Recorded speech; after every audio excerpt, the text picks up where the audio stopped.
সম্মানিত দর্শকবৃন্দ, সকলকেই টু জেড এনপিতে ওয়েলকাম জানাচ্ছি।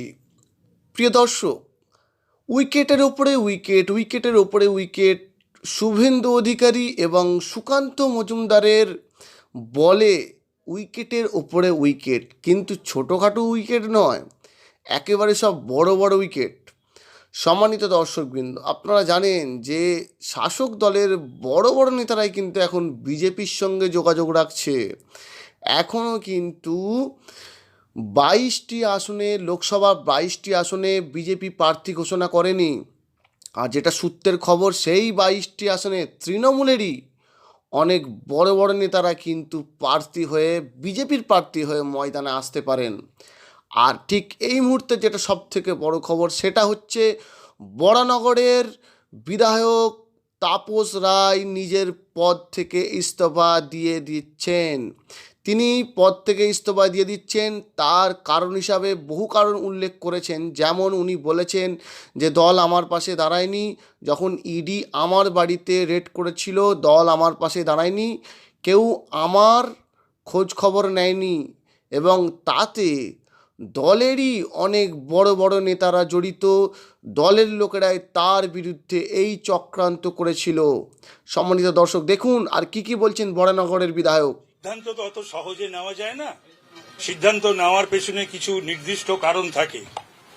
সুতরাং আমি যে সিদ্ধান্ত নিয়েছি সেই সিদ্ধান্তেই রয়েছি। তার কারণ এত করাপশন, তারপরে সন্দেশখালী, ঘরে বাইরে এত অপমান, এত অসম্মান, এত উপেক্ষা, এত অবহেলা, এইগুলো আমাকে খুবই তাড়না দিয়েছে। এবং আমার যারা রাজনৈতিক এবং অরাজনৈতিক শুভাকাঙ্ক্ষী, তারা গত 1.5-2 মাস ধরে আমাকে তারা বলছে, আমিও অনুভব করেছি, এবং বেশ কিছুদিন ধরে আমি একটা তফাতও মেনটেন করি। যেমন এই প্রথম জীবন অধিবেশন, বাজেট অধিবেশন আমি সেরকম ভাবে করলাম না, করতে পারলাম না। যে কোনো জিনিস কোনো মানুষ যদি করে, তার মধ্যে স্বতঃস্ফূর্ততা থাকা উচিত মনের থেকে।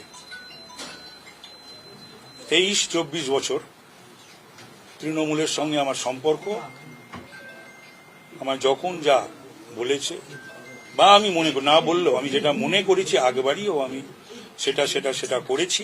আমার বাড়িতে একটি ঘটনা ঘটে যায় 12ই জানুয়ারি, সেটাও একটা বিষয়, যদিও মুখ্য বিষয় দুর্নীতি এবং সন্দেশখালী। তার পরের বিষয় আমার বাড়িতে ইডি অভিযান। আজকে 52 দিন দল আমার পাশে দাঁড়ায়নি।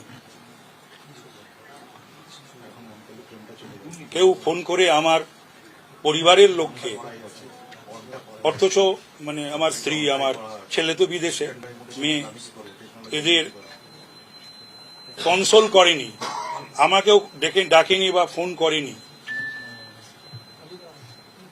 এবং এটার পেছনে সকলে জানে, আমাকে 40-50 জন আমাদের দলের রাজ্যসভা লোকসভার এমপি, এমএলএস,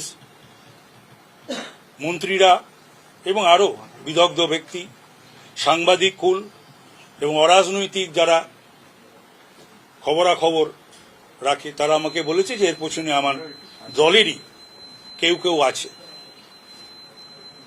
তো সুতরাং,